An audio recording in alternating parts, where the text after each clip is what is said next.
Yaqinda bir narsa ko'rib qoldim. Bir odam o'zi aytyapti, e'tirof qilib aytyapti. Turkiyalik odam. Aytyaptiki, da'vat usulini aytaman-da. Masjidni oldida deydi bir turba bor dedi. Turba degani turklarda turba deb biz tushungan turbani aytmaydi, qabrni aytadi. Ziyoratgohda endi. O'sha ziyoratgoh bunda chekkaroq joy bo'lganligi uchun uy joyidan chiqib ketib bu alkash ekan. O'sha joyda o'tirib olib aroq ichar ekan. Masjidni yonida. Masjidni imomi chiqib ketdi-da buni oldiga, "Voy, menga qara, bu ziyoratgoh, qabr bor, bu yerda aroq ichilmaydi" desa, turib bit turib imomni ag'darib qo'yibdi. Keyin endi baqir-chaqir qilib Turkiyada sekulyar sistema ham katta kuchga ega. Masjidni tark qilasan. Agar masjidni mana shu imomatni shu yerda imomlikdan ketmasang uyini yoqaman deb qo'rqitibdi. Shu o'zi aytib beryapti. Qo'rqitdim deydi. Imom bechora dedi qo'rqib qochib ketdi deydi. Anaqasiga o'zini idorasiga yozdi, boshqa yoqqa olinglar deb ketdi. Keyin deydi, uni o'rniga Ismoil degan bitta imomni olib kelib qo'yishdi. U ham shu masjid oldida, endi ularda masjidning oldida imomga joy qilib berishadi, uyi bo'ladi, imomni uyi. Man deydi kelib yana o'sha qabrning oldida deydi, aroqni ichib o'tiribman deydi. Bir zamon anu eshikdamda derazani ochib turib, men bilan so'rashdi deydi. So'rashib, "Ha, labbay. Ha, o'tiribsanmi, o'zing yakkamisan" dedi deydi. "Ha, to'xtab tur hozir" deb, sekin eshikdan chiqib kelyapti deydi. Men ham tayyor turibman, mushlarimni mushlab, cho'ntagimdagi pichoqlarimni sozlab, hozir gapirsa uraman deb turibman deydi. Qarasam qo'lida patnis deydi, patnis. Patnisning ichida xurmo, zaytun, meva-cheva, bir ikki burda non, asal, shunaqa narsani solib olgan deydi. Olib kelib to'g'ri oldimga keldi deydi. Aroqni ko'rsatib, umrimda buni ichmaganman-u, lekin ko'p eshitganman. Buni yolg'iz ichib bo'lmaydi deb. Dedi deydi. Oldimga patnisni qo'ydi deydi. Ol mana bu narsalarni. Ham men bu yerda aroq ichyapman, aroq ichma demaysanmi desa, seni aroq ichasanmi yo'qmi bu seni ishing. Lekin bu region meni uyimga o'xshagan joy, sen meni mehmonimsan. Alloh taolo nimagadir jo'natgan seni. Ichganingga o'zing javob berasan. Bu mehmondorchilikka men javob beraman deb oldimga patnisni qo'yib chiqib ketdi deydi. Jinni bo'lib qoldim deydi. Keyin ertasi kuni yana men arog'im ichishni davom etyapman deydi. U kelib yana men bilan o'tirib gaplashib o'tiradi deydi. Keyin bir kuni deydi, "Men ateistman. Allohga ishonmayman" dedim. Imom zo'r ulpat gaplashyapti men bilan. Allohga ishonmayman men. Desam deydi, imom nima dermish? "Ha, Alloh senga ishonganki bu yoqqa yuborgan. Sabr qil" dedi deydi. Har kuni nonimdan xabar oladi, ovqatimdan xabar oladi. Men deydi, bir boshqacha odamga aylanishni boshladim deydi. Bir kuni juma kuni ekan deydi. Juma kunligini keyin bildim. O'tirsam deydi, uxlab qopti endi o'sha qabr yonida. Shunaqa joy qilib olgan endi.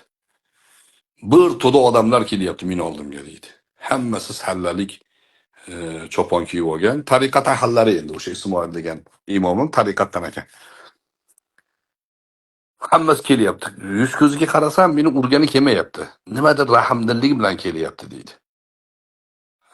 Ko'zimni ochib tursam meni qo'limga pul berib har bittasi Alloh seni qutqarsin, Alloh senga shifo bersin deb pul tashab ketyapti hammasi. Bir zamon cho'ntaklarim pulga to'ldi. Cho'ntagim to'lgandan keyin ustimda kiyib turgan jaketimni ichiga to'ldirish boshladim. Pul to'ldi menda deydi. Hammasini yig'ishtirib qarasam, butilkamda 2 qoplam aroq qolgan ekan, uni ham ichdim deydi. Endi qayerdan nima olarkanman deb turuvdim, hamma yo'g'imga pul to'ldi deydi. To'lib, endi bundoq tashqariga chiqsam, o'sha juma xutbasini mavzusi yozilgan ekan. Ha, bu Ismoil xo'ja nimadir deganman haqimda. Shuning uchun bular menga pul beryapti shekilli deb pastroqqa tushsa, pastroqda bir do'konchi turgan ekan, do'konchiga aytibdi. Bu odamlar nimaga bunaqa meni ziyorat qildi desa, Ismoil o'sha jumada gapiribdi-da buni. mana shu joyda bir odam yotadi. Har kuni sizlar bir tiyinga olmaysizlar uni. Nazar pisand qilmaysizlar. Sizlar bilmaysizlarki, ertaga unga Alloh hidoyat berib qolsa, kelib sizlardan ko'ra taqvodor Allohga yaqin bo'lib ketsa, sizlar bilmaysizlarki, sizlarni ertaga bir qalbinglarni burib hidoyatdan adashtirib, zalolatga, botqoqqa botirib, undan rasvo ahvolga tushirsa, shunga bir qarab ko'nglini olmaysizlarmi? Siniq ko'ngli bor shuni ham.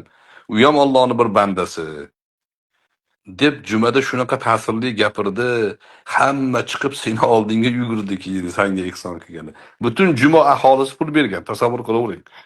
Jumada bir pul yig'ilsa 100 million pul ham yig'ilib ketib qoladi-da. Katta juma bo'lsa. Shunaqa ahvolim g'alati bo'lib qoldi deydi ana odam. O'zi aytib beryapti. Shunaqa yomon bo'lib qoldim. Men kimman u? Nimaga men bunaqa ahvolda yuribman? Pulni hammasini yig'dim deydi. To'g'ri Ismoil imom oldiga bordim deydi. Kelib, shunaqa debsiz. Mana shuncha pul yig'ildi. Hammasini oldiga qo'ydim deydi bir anaqaga solib. Keling endi pulni ikkiga bo'lamiz dedim deydi. Desa imom kulibdi. Yo'q, pulni bo'lmaymiz. Endi seni men hech narsaga majburlamayman, u ko'nglim seni davolashingni xohlaydi. Shu pulga agar xohlasang borib davolan. Hani ichkilikdan to'xtashlik davolanadigan joylar bo'ladi-yu. Bo'lmasa pul seniki, xohlaganingni qil dedi. Shat kirib ketdi xonasiga dedi. Shundan keyin o'zimni o'ngladim, borib ichish tashladim deydi. Ichish tashlaganimga xotinim xursand deydi. Akalarim, ukalarim, otam, onam shunaqa xursand bo'ldi deydi. Lekin deydi, otam, onam, xotin bola chaqam ichkilikni tashlaganimga bo'lgan xursandchiligi razolatdan qutulgani uchun xursand ular. Evazi bor. Meni to'g'ri yo'lga yurganimga ularga foyda bo'ldi u. Meni hidoyatga, to'g'ri yo'lga o'tishimga zarra qadar manfaat ko'zlamagan Ismoil imom edi deydi. Bo'lgan voqea bu. U odam tirik. Buni tarjimasam chiqib ketsa kerak. Men yaqinda ko'rdim bu odamni. Nima demoqchiman? Da'vat usuli bo'lish kerak do'stlar. Hidoyat Allohdan ixlos bilan chaqiriq bo'lish kerak. Manfaat bo'lmaslik kerak.